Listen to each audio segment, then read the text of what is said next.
You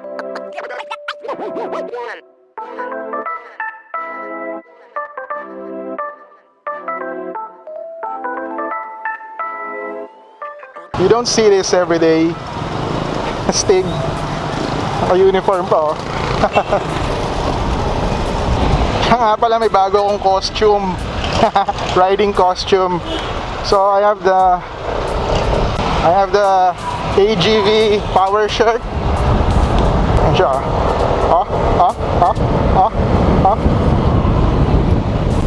Ganda sana kung meron din nung Mind the Shark design.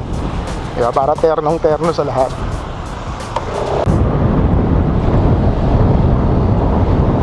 Mamaya ipapakita ko sa inyo yung parts na binili ko. So kung gusto nyo rin gawin yung ginawa ko, at kung sa tingin nyo mukhang mag-okay, diba? So yun lang, for your reference.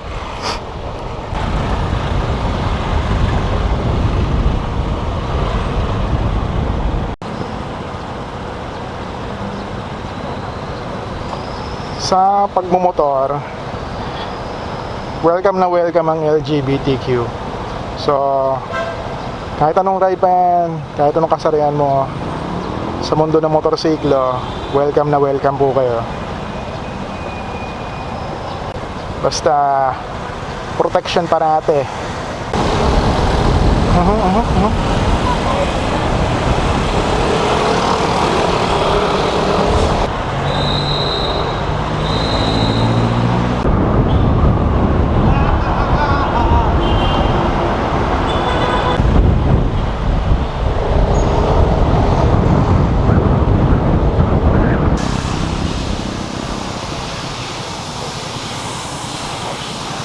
So, nandito na tayo. Wild zone, Yamaha. Kaya lang, wala ng parking space. So, I need to be there by 12. And it's 11:45. So, paano na?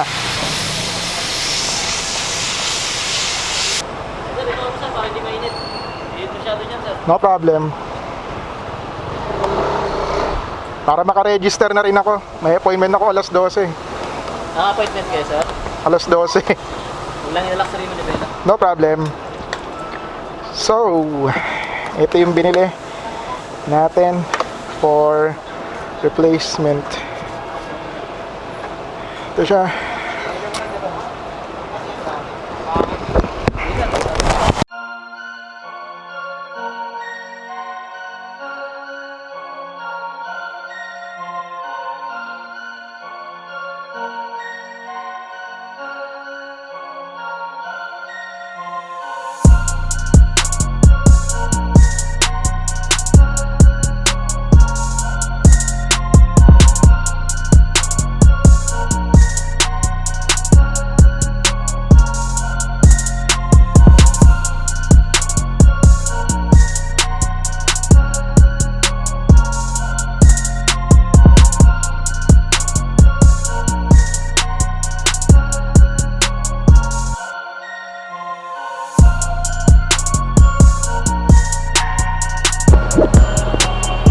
So, after like 4 to 5 hours, medyo tumagal kasi may taping sila, Sir Zach.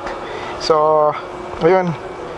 Hopefully, wala na yung kalansing. And sa nagtatanong ko kung ano yung parts na inayos, yung pinapalitan ko, it's this one. Camshaft bearing. Ito siya. And the other one, then pati itong camshaft assembly pinapalitan ko na para sure. So update ko kayo yung presyo ng parts, ilalagay ko sa description pag nahanap ko na. So ngayon, time to go home. Ito gusto ko kay Yamaha dito sa Greenfield. Bagong linis ang motor mo paglabas. Kita mo naman, mamasa-masa pa. Bagong linis. Siyempre, pag nilamig yung motor, nag-cool down. So, kailangan natin painitin uli. And, obserbahan natin kung meron pa lagitik mamaya. Sana, last na yun. Sana last na balik sa pagpapagawa ng maingay na motor. So, papainitin natin. Then mamaya, dire-diretso na. Thank you, kuya.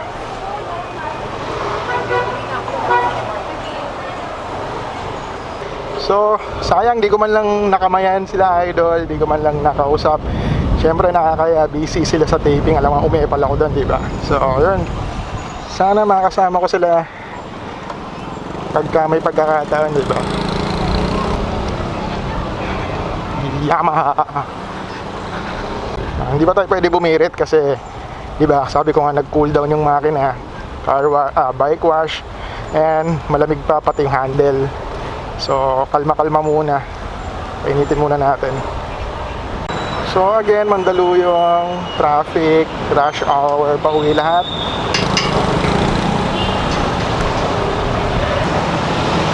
Yes, pongkan. Pongkan na pongkan. Huli.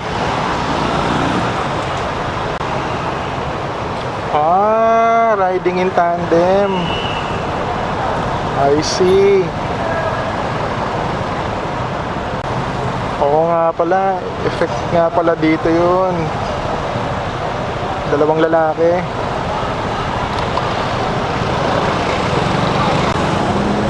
Thanks, Chip.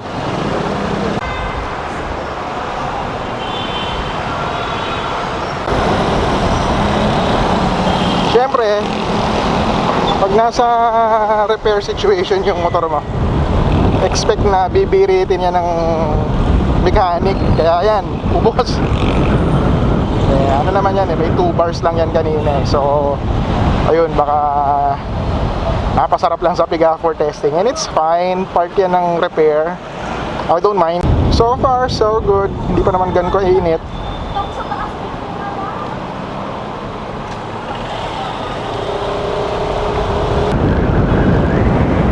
Parang lumakas hatak ah.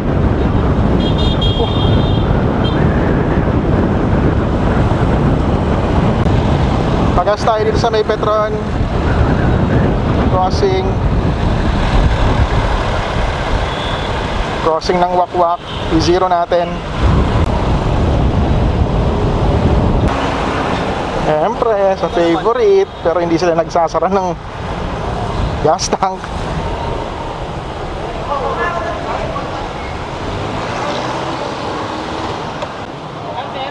XCS, full tank po. Tingnan natin kung isasara ni Kuya yung fuel cap.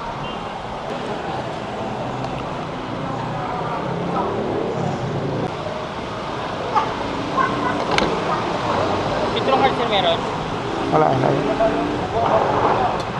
Uy. Thank you.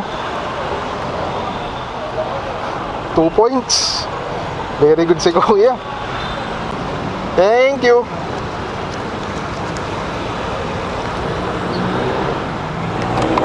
So, nakita niyo yung pangalan niya, that's Ricky. So, kudos to Kuya Ricky. One of the best gasoline attendants dito sa Metro Manila. So, that's 2 points for me. And I think they still deserve an award. So, pag-iipunan ko yung award nila. Si Kuya Shell, pupuntahan natin. Si Kuya Petron, pupuntahan natin. Do-document natin lahat yan. A-awardan natin sila for great customer service. Lalo na sa ating mga motorcycle riders. And ayun, inaabangan ko pa rin kung may tutunog. Naka full face kasi ko kaya medyo hindi sensitive yung tenga ko. Medyo bingi.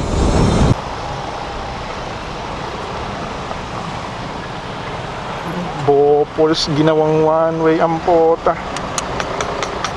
Bopols. Ay nako.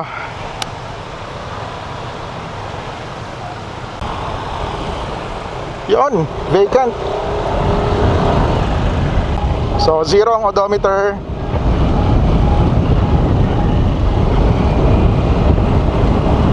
And easy 0 din natin yung fuel consumption.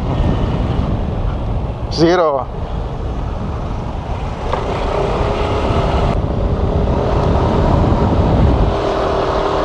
Usually mga ganyang may elevation, may may resistance. Diyan mo maririnig yung lagitik eh. Pero wala akong naririnig ngayon. Naka around siguro mga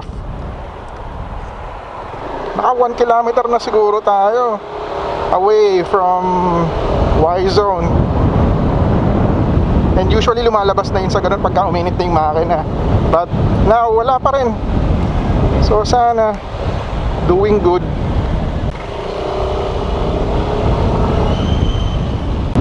Uy, go go go go.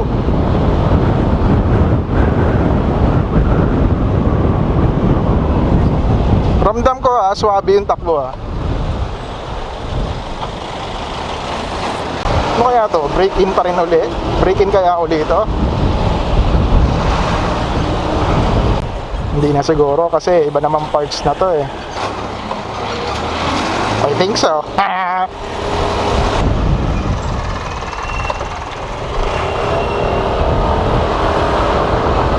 Wala. Walang tunog. That's good. Walang signal. Ng mga bagong sasakyan, mga walang signal lights.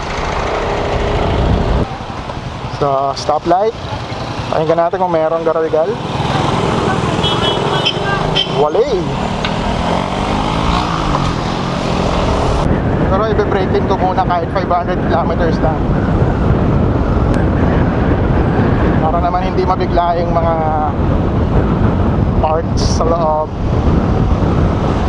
Yan, walang tingin-tingin sa side mirror.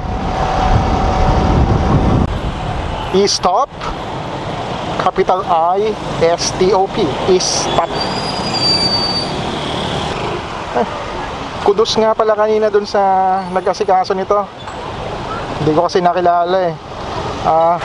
Nakita ko nilalagyan niya ng coolant kanina. So kita niya siguro from stock levels medyo mababa. Siguro nasa normal lang nagdagan niya. Kasi nakita ko nilalagyan niya eh. So ayun, baka kudos to you sir. Thank you so much.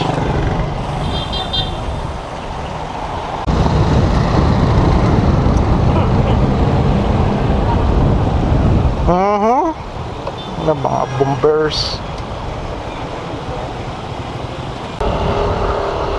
Wala talaga, walang tunog.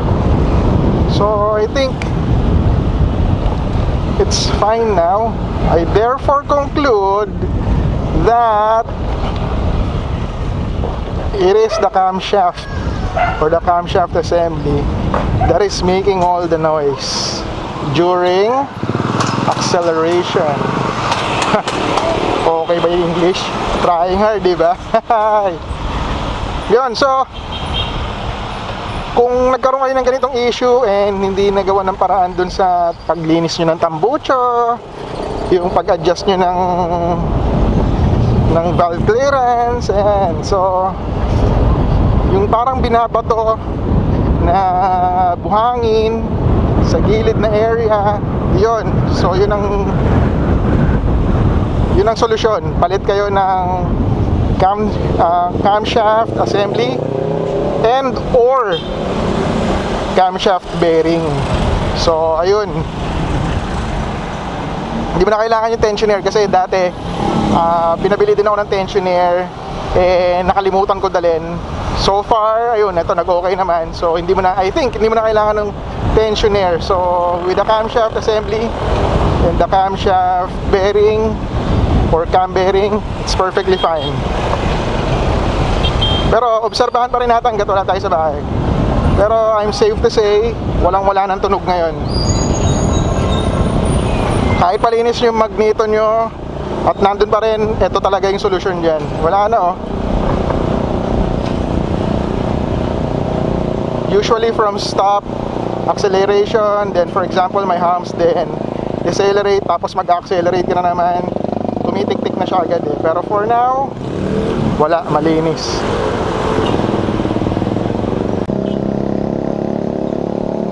What a nuisance. Namiss ko nga, bombahin nga natin. Wala na.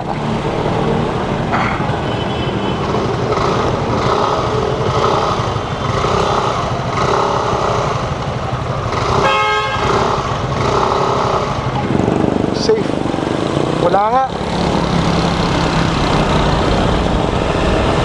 Woohoo! Wala na ingay. Yay! Woohoo! My bike. It's perfectly fine now.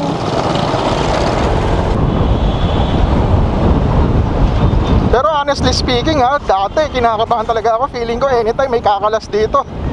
Tapos wala na, pag-anuan ko na, nakasanayan ko na. Sabi ko parang normal na. So yun. Guys, this is serious. Camshaft bearing lang, tsaka camshaft assembly. Okay na.